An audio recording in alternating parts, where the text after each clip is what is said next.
Hello student, welcome back to my channel the galaxy of accountancy. आज की इस video में चैप्टर नंबर 14 का WDM मेथड करने वाले हैं। WDV मेथड ज़्यादा कुछ इफेक्ट नहीं है, इसमें सिर्फ बैलेंस ही चेंज होते हैं और डेप्रिसिएशन बैलेंस के अकॉर्डिंग लगता रहता है। जैसे फॉर एग्जांपल मैं आपको बताता हूँ, हमने एक मशीनरी खरीदी 1 अप्रैल 2016 में, तो इसका जो लगने वाला डेप्रिसिएशन होगा वो कब लगेगा? 31 मार्च 2017 में। मान लीजिए हमने मशीनरी खरीदी 10,000 रुपए की, उसमें जो लगने वाला डेप्रिसिएशन था वो कितना था? 10%। 10,000 का 10% कितना हो गया हमारा? 1,000 रुपए। तो अब मशीनरी की वैल्यू कितनी बची है? 9,000 रुपए। जब हम SLM मेथड कर रहे थे, SLM मेथड में क्या होता था? डेप्रिसिएशन हर साल 1,000 रुपए में माइनस करते रहते। लेकिन यहाँ पे हमारा कौन सा मेथड चल रहा है? WDV। इसके अकॉर्डिंग कहते हैं जैसे जैसे बैलेंस चेंज होता रहता है वैसे वैसे डेप्रिसिएशन भी चेंज होता मिलेगा आपको। इसके बाद जैसे आपका बैलेंस हो जाएगा 1 अप्रैल का, इस पे फिर डेप्रिसिएशन लगेगा 31 मार्च में। 31 मार्च 2018 में अब जो डेप्रिसिएशन लगेगा वो लगेगा 900 रुपए। 900 रुपए क्यों लगा? क्योंकि बैलेंस अब कितना बचा है? 900 रुपए। इसी को हम बोलते हैं रिटर्न डाउन वैल्यू मेथड। इसका मतलब मशीनरी की वैल्यू जितनी घटती रहेगी डेप्रिसिएशन भी उतनी इस हिसाब से घटता रहेगा। इस वाले मेथड में हम केवल यही करने वाले हैं। आपको इसी तरह से यहाँ पे क्वेश्चन देखने को मिलेगा, डायरेक्ट हम इसके क्वेश्चंस करेंगे। सो स्टूडेंट जैसे देखिए, जैसे आपको क्वेश्चन अपने डिस्प्ले पे दिख रहा होगा, मैं क्वेश्चन पढ़ता हूँ, इसको हम नोट भी कर लेंगे। क्वेश्चन नंबर आपका ये, a boiler was purchase from abroad for 10,000। हमने एक अब्रॉड से बॉयलर खरीदा है, उस पर शिपिंग एंड फॉरवर्डिंग चार्जेस लगा है 2,000 रुपीज़, इम्पोर्ट ड्यूटी लगी है उस पर 7,000 and expense of installation amount to 1,000। Calculate the depreciation for the first 3 year. हमें कितने साल का डेप्रिसिएशन निकालना है इसमें? 3 साल का। Separately for each year 10% per annum on diminishing balance method. Diminishing balance method मतलब WDV मेथड से ही हमें ये क्वेश्चन करना है। सबसे पहले मैं देखता हूं, हमने बॉयलर खरीदा है,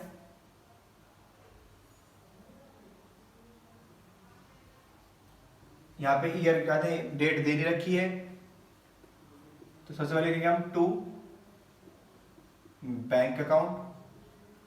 हमने बॉयलर कितने खरीदा है? ये 10,000 रुपीज का बॉयलर अकाउंट। देन इस पे शिपिंग चार्जेस लगा, shipping and forwarding charges 2,000 rupees, उसको हम किसे लगेंगे? टू बैंक अकाउंट के नाम से, शिपिंग एंड फॉरवर्डिंग। यहां पे मैंने इसकी लेग पे ये लिख दिया है।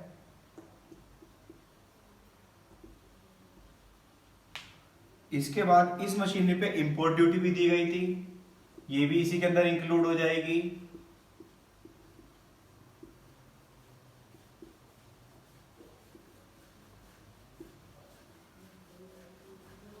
तो इसमें जो इंपोर्ट ड्यूटी लगाई थी वो है 7,000 रुपीज।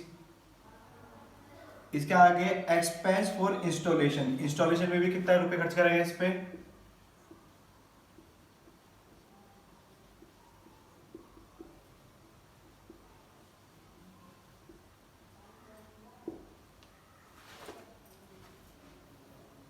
₹1,000। इस तरह से मशीनरी पूरी परचेज करेगा। ये to bank to bank to bank to bank, ये हमारी परचेज करने की एंट्री है। शिपिंग एंड फॉरवर्डिंग चार्ज है, ये हमारा इंपोर्ट ड्यूटी, और ये हमारा क्या है? इंस्टॉलेशन। तो हमें इस टोटल मशीनरी की कॉस्ट कितनी पड़ी? 10 2 12 12 और 8 20, ये हमें पड़ी टोटल 20,000 रुपीज की।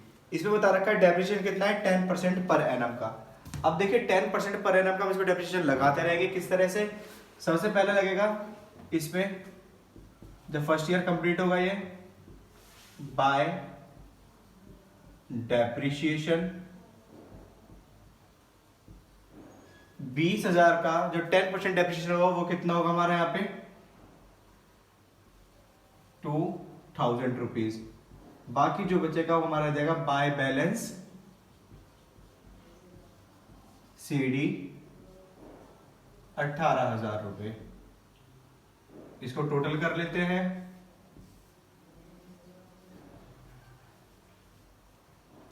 20,000 रुपीज। ये हमारा फर्स्ट ईयर कंप्लीट हो चुका है। अब इसको हम देखो सेकेंड ईयर में यहाँ पे लिखते हैं।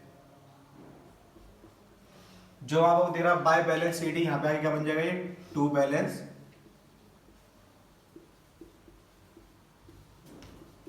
बीडी 18,000 रुपए। इस सेकेंड ईयर में यहाँ पे इसका डेप्रिसिएशन लगेगा। जैसे पूरा 1 ईयर कंप्लीट हो जाएगा, डेप्रिसिएशन अकाउंट। लेकिन यहाँ पे डेप्रिसिएशन अब 2000 नहीं रहेगा। डेप्रिसिएशन यहाँ पे कितना रहेगा, ये जो बैलेंस बचा है इसका 10%। तो 18,000 अगर हम 10% निकालते तो हमारे पास यहाँ पे कितना कंप्यूट होगा, ये 1800 रुपए। इसके बाद जो बाकी बचेगा वो आपका क्या हो जाएगा, बाय बैलेंस सीडी। 18,000 में से जैसे ही हम 1800 माइनस करते हैं हमारे पास बैलेंस बचेगा 16,200।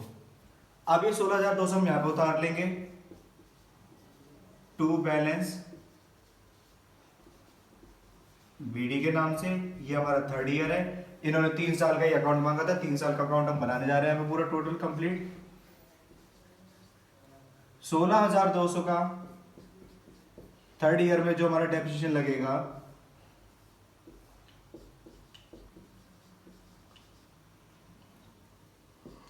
बाय डेप्रिसिएशन फिर से चेंज होगा। 16,200 का 10% हमारा कितना होगा, 1620। बाकी जो बचेगा आपका बनेगा यहां पे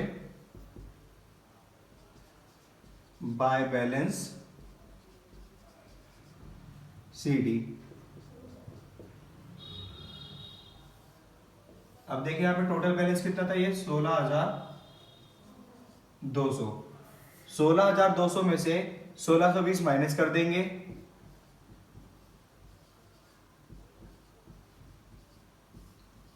आपके पास जो यहां पे रिमेनिंग बैलेंस बचेगा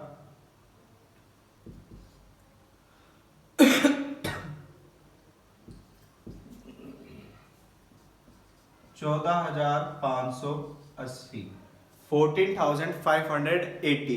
3 साल बाद आपकी मशीनरी की वैल्यू कितनी हो जाएगी, 14,580।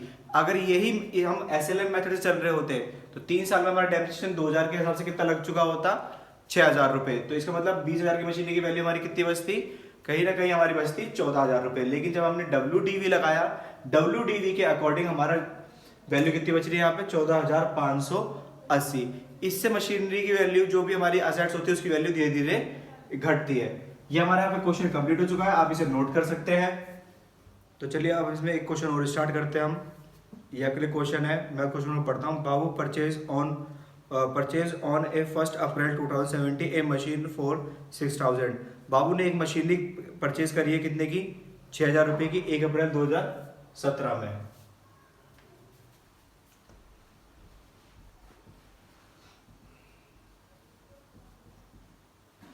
मशीनरी है ये 6,000 रुपए की। इसके बाद इसमें दे रखा है 1 अक्टूबर 2017 में ही also purchase another machinery of 5,000। 1 अक्टूबर 2017 में इसने एक और मशीनरी परचेज कर दी है 5,000 रुपए की। एक on 1 October 2018, 1 October 2018 he sold the machine purchase on 1 April 2017 for 4,000। उसे 4,000 रुपए की मशीनरी बेच दी है, कौन सी, जो इसने 1 अप्रैल 2017 में खरीदी थी। इसके बाद रखा है it was decided that depreciation 10% was written of every year under diminishing balance method. Depreciation कितना रेट दे रखा है इसमें, 10% का गिवन है, वो भी किस मेथड से, WDV। यहाँ पे हम कंसेप्ट ही WDV का कर रहे हैं तो क्वेश्चन भी WDV का ही पढ़ेंगे। आगे, assuming the accounts were close on 31 March every year, show the machinery account for the year ended 31 मार्च 2018 2019। हमें केवल 2017 से लेकर 2018 और 2018 से लेकर 2019 तक का अकाउंट, 2 साल का अकाउंट यहाँ पे दिखाना है। यहाँ पे हम कहते हैं देखिए मशीन को परचेज भी कर रहे हैं, उसको डेप्रिशिएट भी कर रहे हैं और उसको सेल भी कर रहे हैं। सेल करने पे हमें लॉस भी हो सकता है और प्रॉफिट भी हो सकता है। सबसे पहले हम type two type entry post करना स्टार्ट करते हैं। इसमें 2017 में 1 अप्रैल हमने 2 बैंक से एक मशीनरी खरीदी जिसको मैंने नाम दे दिया फर्स्ट मशीनरी। फर्स्ट मशीनरी कितने की थी हमारी? 6,000 रुपए की। फिर 1 अक्टूबर 2017 को हमने फिर से मशीनरी खरीद ली। 2 बैंक के नाम से लिख देता हूं मैं इसे यहाँ पे, और ये हमारी कौन सी हो गई? Second machinery. 2018 में इसका क्या लगेगा? 31 मार्च को बाय डेप्रीशिएशन अकाउंट, फर्स्ट पे एंड सेकंड पे। तो देखिए फर्स्ट पे जो डेप्रीशिएशन लगेगा वो पूरे 1 साल का लगेगा, क्योंकि 1 अप्रैल से 31 मार्च तक मतलब 12 महीने तक होल्ड की गई थी। 6,000 पे अगर 10% का मैं डेप्रीशिएशन निकालता हूं तो ये कितना हो जाएगा? 600 रुपए। लेकिन यहाँ पे आप जो दूसरी मशीन देख रहे हैं 1 अक्टूबर को खरीदी गई है, उस पे केवल कितने महीने का लगेगा? 6 महीने का डेप्रिसिएशन लगेगा। अक्टूबर, नवंबर, दिसंबर, जनवरी, फरवरी, मार्च, 31 मार्च तक यहाँ पे 6 महीने का डेप्रिसिएशन लगेगा। तो 5,000 पे जब हम 6 महीने का डेप्रिसिएशन लगाएंगे वो होगा हमारा 250 रुपए, क्योंकि 10% कितना होगा हमारा? 500, और 6 महीने कितना हो जाएगा? 250। हमारा डेप्रिसिएशन कितना हो गया? 850। इसके बाद हम सीधा क्या निकाल देंगे? By balance CD। अब बाय बैलेंस CD फर्स्ट का भी निकलेगा और सेकंड का भी। तो देखिए फर्स्ट मशीनरी थी कितने की? 6,000 रुपए की, 600 रुपए की कम हो गई तो अब उसकी वैल्यू बची है 5400। सेकंड मशीनरी 5,000 रुपए की थी, 250 रुपए कम हो गई, अब उसकी वैल्यू बची है 4750। जब दोनों को टोटल कर लेंगे हमारे पास यहाँ पे ऐड कितना आएगा? 0, 5, 11, 10, 10,150। टोटल कर लेते हैं, इसका टोटल कितना आ रहा है? 11,000। और इधर टोटल करते हैं, इधर भी टोटल कितना आएगा? 11,000। इसके बाद यहाँ पे आप जो बैलेंस CD देख रहे हैं, आपको पता है हमेशा क्या होता है, यहाँ पे आके बन जाता है टू बैलेंस BD। डेट क्या होगी इसकी? 1 अप्रैल 2018। टू बैलेंस BD के नाम से लिख देंगे। यहाँ पे हमारा कहते हैं फर्स्ट पे लगेगा, फर्स्ट और सेकंड दोनों की वैल्यू लिखी जाएगी, 5400 और 4750, जिसका टोटल कितना आया था? 10,150। फिर यहाँ पे 1 अक्टूबर 2018 को हमने 4,000 रुपए में अपनी पहली वाली मशीनरी सेल कर दी थी, जैसे यहाँ पे आपको दिखाया गया है। तो यहाँ पे हम पहले 1 अक्टूबर लाएंगे। 1 अक्टूबर 2018 को बाय बैंक अकाउंट से पहली मशीनरी बेचेंगे। कितने की बेची थी हमने? 4,000 रुपए की। इस पे हम बचा कुछ डेप्रिसिएशन लगाएंगे। अब देखिए 1 अक्टूबर तक यहाँ पे 1 अप्रैल से लेकर 1 अक्टूबर तक फिर से 6 महीने हो गए, और इस मशीनरी पे अब कितने महीने का डेप्रिसिएशन लगेगा? सिर्फ 6 महीने का। तो देखिए हमारी मशीनरी की वैल्यू कितनी बची थी? 5400 रुपए, जिसपे लगेगा 10% का डेप्रिसिएशन, वो भी कितने का? 6 महीने के लिए। 6 2 12, 0 से 0, ये भी 0 से 0, 2 2 4, 2 7 14 एंड 0 का 0। यहाँ पे हमारे पास डेप्रिसिएशन कितना आया है? 270 रुपए। यहाँ पे मैंने कैलकुलेशन करके आपको दिखा दिया है कि डेप्रिसिएशन कैसे निकाला है, 270 रुपए। अब देखते हैं इस मशीनरी पे हमें लॉस हुआ है या फिर प्रॉफिट हुआ है। तो लॉस या प्रॉफिट का फॉर्मूला आपको पता है, मैंने आपको पहले ही वीडियो में बताया। अगर आपने अभी तक वो वीडियो नहीं देखी तो पहले आके उस वाली वीडियो को देखेंगे और फिर इस वाली वीडियो को जरूर कंटिन्यू करेंगे। तो डेप्रिसिएशन का जो आपका फॉर्मूला था, पहले कॉस्ट ऑफ असेट्स, असेट्स की कॉस्ट कितनी थी, तो हमारे पास असेट्स की कॉस्ट कितनी बची थी 5400 रुपए, जिसमें सेल वैल्यू क्या है इसकी 4000 रुपए, उस पर लगने वाला डेप्रिसिएशन कितना है 270 रुपए। यहां पे जब हम इसे कैलकुलेट करेंगे तो 5400 में से 4000 गए, हमारे कितने बचेंगे 1400 रुपए, जिसमें से 270 हमें फिर से माइनस करने हैं। जैसे इसमें से 270 माइनस करते हैं, हमारे पास कितने बचेंगे यहाँ पे 1130 रुपए। ये जो 1130 रुपए है हमारा किस में आ रहा है, पॉजिटिव में आ रहा है। और पॉजिटिव में आने का मतलब क्या होता है, by loss on sale account. 1130 रुपए का हमें क्या हुआ है, यहाँ पे लॉस हुआ है। ये आपको मैंने मेंशन करके यहाँ पे दिखा दिया है। इसके बाद हमारा लगेगा 31 मार्च 2019, यहाँ पे हम लगाएंगे डेप्रिसिएशन। अब ये डेप्रिसिएशन हम लगा किस पे रहे हैं, तो देखिए हमने मशीनरी सिर्फ एक बेची है, वो भी फर्स्ट वाली। सेकंड अभी भी हमारे पास होल्ड कर रखी है। सेकंड पे जो डेप्रिसिएशन लगेगा 10% के अकॉर्डिंग वो होगा 475 रुपए। 4750 का जो 10% होगा वो कितना होगा 475 रुपए। बाकी बचेगा बाय बैलेंस सीडी।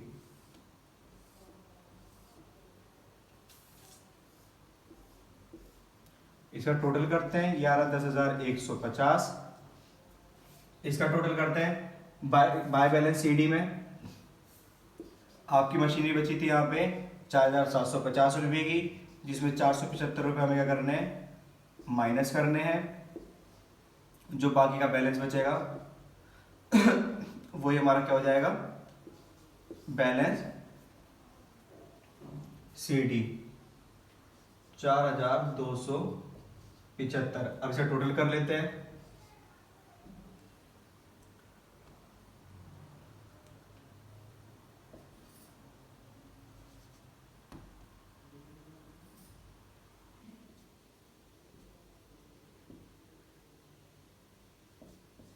$10,150। तो देखिए दोनों साइड बैलेंस हमारा इक्वल आ गया, 10,150 और 10,150। इसमें से एक्स्ट्रा आइटम मैं यहाँ पे इरेज कर देता हूँ, जो आपको मैंने अलग से वर्किंग नोट यहाँ पे दिखाया है, ये वाला मैं लिखा रहने देता हूँ। यहाँ पे हमारा देखो क्वेश्चन कंप्लीट हो चुका है। एक बार इसका कहते हैं आंसर आप मैच कर लेंगे क्वेश्चन से। सो आई होप सो स्टूडेंट आपको इसको सब कुछ समझ में आया होगा। अगर आपको ये सब कुछ समझ में आया तो इस वीडियो को लाइक करें, शेयर करें, और अगर आपको उसमें कुछ डाउट है तो आप कमेंट करेंगे, मुझसे वो डाउट पूछ सकते हैं। और अगर आप इस चैनल पर नए हैं तो इस चैनल को सब्सक्राइब करना बिल्कुल भी ना भूलें। Thank you.